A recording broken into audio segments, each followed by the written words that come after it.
Good Wednesday morning. Thanks for joining us on KARE 11 News Now. I'm Lauren Lemanchek. Happening today, the city of Minneapolis is taking legal action, filing for a restraining order to keep a homeless encampment shut down. It comes one day after a mass shooting at the encampment, which is on private property. Michelle Beck's at the Hennepin County Courthouse with details. Court records I found online show it's going to be a hearing for a temporary restraining order. The city of Minneapolis is the plaintiff this morning, asking a judge to step in and end a months-long dispute. The homeless encampment you are taking a look at right now is on Hamoudi Sabri's private property. The city says it cited him several times this summer for health and safety violations, and most recently a shooting there Monday has 7 people recovering. Sabri's kept the encampment, he says, for humanitarian reasons, but citing violence, among other things. City leaders hope a restraining order will get the owner to stand down. Only Sabri tells us he plans to move people right back. We're going right back right now. That's what I'm here for. I'm waiting for the police to finish investigation. We got tents and replacement of all their belongings they took into the garbage. Our obligation is clear. Help people transition into safer, healthier alternatives, not allow them to languish in conditions that guarantee the kind of tragedy that we just saw. The mayor posted a statement online as well to his X account saying if the landlord wants to sue us, we'll see him in court. Back to you. This morning, the results are in on who will fill Representative Melissa Hortman's seat after she and her husband were killed in June. Former Brooklyn Park City Councilor, Democrat XP Lee is the winner. He took more than 60% of the vote, beating Republican challenger Ruth Bittner. His win means the Minnesota House is once again tied, 67 Republicans and 67 Democrats. Lee celebrated his victory last night, telling us in a statement he's honored, but he hasn't lost sight of how he got here. He says he's looking forward to carrying on Speaker Hortman's legacy. After teasing it for weeks, Governor Walz officially announces he is running for re-election. It now sets the stage for what could be a first in Minnesota history. If elected again, Walz would be the first governor to serve 3 consecutive terms. But it might not be easy. A Hamline University political science and legal studies professor says the governor could face an uphill battle in his re-election campaign. David Schultz says some voters will be critical of Walz's response to the pandemic and of addressing fraud in some state-run programs. Despite his run for vice president last year, recent polling from the Star Tribune and Hubbard School of Journalism and Mass Communication shows Walz's approval rating slipping below 50%. Do you think that the governor's run for VP last year will hurt or help him in this campaign? I actually think it hurts him. Walz did not help Harrison, Minnesota in 2024, and 2 of them together only won 9 counties. Others believe Walz's VP run helped him reach more people. Schultz also says not having a clear Republican frontrunner does give Walz a boost for now. 3 Republicans have announced their run for governor: State Representative Kristen Robbins, Kendall Qualls, and Dr. Scott Jensen. Happening this morning, some of the first recreational marijuana shops are opening for business in the metro. Rise dispensaries are holding grand openings in 5 cities this morning. Here's a map of their locations in the Twin Cities: New Hope, Eagan, and Brooklyn Park. And that's where Audrey Russo reports from. The ribbon cutting is at 8 o'clock, and then the sales will begin at 9. And you can see behind me here at Rise in Brooklyn Park, they've got a little balloon arch in the front doorway. Representatives with Rise's parent company tell me they expect a line to form outside here, as their locations opening today are among the first adult use sales in the metro. Now, Brooklyn Park and Wilmer are officially starting their recreational business today.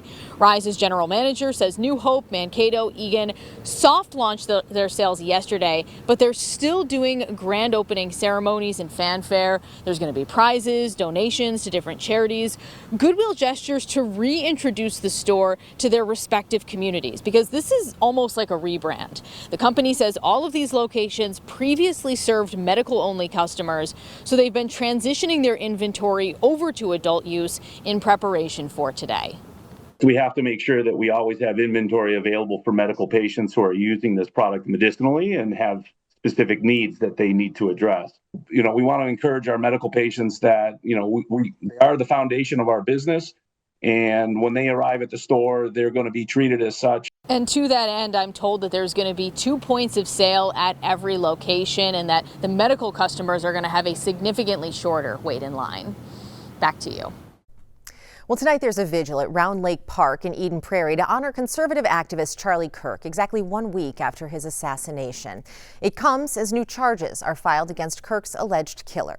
22-year-old Tyler Robinson appeared virtually in Utah State Court yesterday, where he was formally charged. Charging documents say Robinson's DNA was found on the trigger of the rifle used in the shooting. Text messages were also found on his phone, confessing to the crime. Prosecutors say they will seek the death penalty. Taking a check of the markets now this morning ahead of a possible major announcement from the Federal Reserve. Things in the green right now. Central bank leadership expected to announce an interest rate cut today after 9 months of holding rates steady. Economists and investors say that means borrowing money could be a little cheaper soon. However, some argue it will push loan costs the other way. They set the price and supply of money. That literally affects how much we pay for our mortgage, our credit card, our auto loan. The higher the score, the cheaper it is to borrow, and vice versa. Lower scores make it more expensive to borrow. Most analysts are predicting at least a quarter-point drop today. Traders say we could see another chance for cuts next month and in December. President Trump visiting the UK today for his second state visit, greeted with pomp as he stays at Windsor Castle while protests are planned in London. The president's visit with the royals comes as the countries work on trade deals and look for ways to end wars in Gaza and Ukraine that appear to be ramping up despite the president's peace efforts. NBC's Alice Barr is live from Windsor Castle in England with the latest details. Hi there. We've seen protests already outside Windsor Castle. The president and royal family's ceremonial events will all take place inside the castle walls in a sign of the extraordinary security presence underway and in place for the state visit. President Trump in the UK for an unprecedented second state visit by an American president. The royal reception at Windsor Castle hosted by King Charles. He's been a friend of mine for a long time, and everybody respects him. With pageantry marked by full military honors and secured by an extraordinary police presence on land, air, and water. We're going to be doing high visibility patrols, some searching, some specialist searching in and around the area. In one sign of tightened security, an open carriage ride for the president, first lady, and the royal family contained inside the castle grounds and out of public view, with a heightened threat environment prompting a top-to-bottom review. A review of the routes being taken, the premises, the residents they're staying at, looking at any buildings that overlook those areas. Protesters already gathering outside Windsor, some unfurling a giant photo of President Trump with Jeffrey Epstein, the scandal over the late sex offender rearing its head in the UK after the Prime Minister fired the British ambassador to the U.S. amid new details about his ties to Epstein. Protesters also speaking out on the escalating wars in Gaza and Ukraine, as President Trump again pressured Ukrainian President Zelensky to end the war Russia started. He's going to have to get going and make a deal. Solidarity for Ukraine sure to be top of mind in 2 days of meetings with one of America's closest allies. The day's events will culminate in a royal banquet inside Windsor Castle. Tomorrow, President Trump heads to meet with UK Prime Minister Keir Starmer, and trade is set to feature prominently on the agenda. The president said that the Prime Minister wants to refine the U.S.-UK trade deal during their visit. From Windsor Castle, I'm Alice Barr. Back to you. This morning, TikTok is safe for now. In the last 24 hours, President Trump signed an executive order pushing back the deadline for the app to be sold again. The new cutoff date is December 16th. This all comes as the White House announced it has the framework for a deal with TikTok's Chinese owners to sell to American buyers.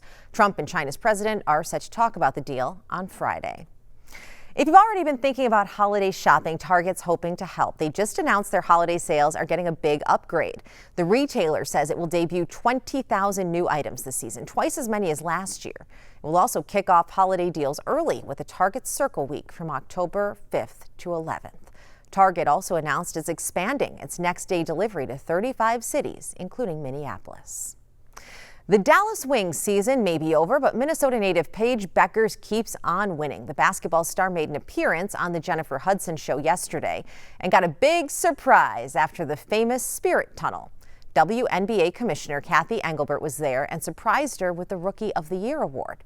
Beckers is now the 16th #1 overall pick to win that honor. In her rookie season, she started in all 36 games for Dallas, averaging 19 points, 5 assists, and 3.9 rebounds. ESPN said it best, quote, "That was only page 1." Stick with us. More news and weather's coming up after the break.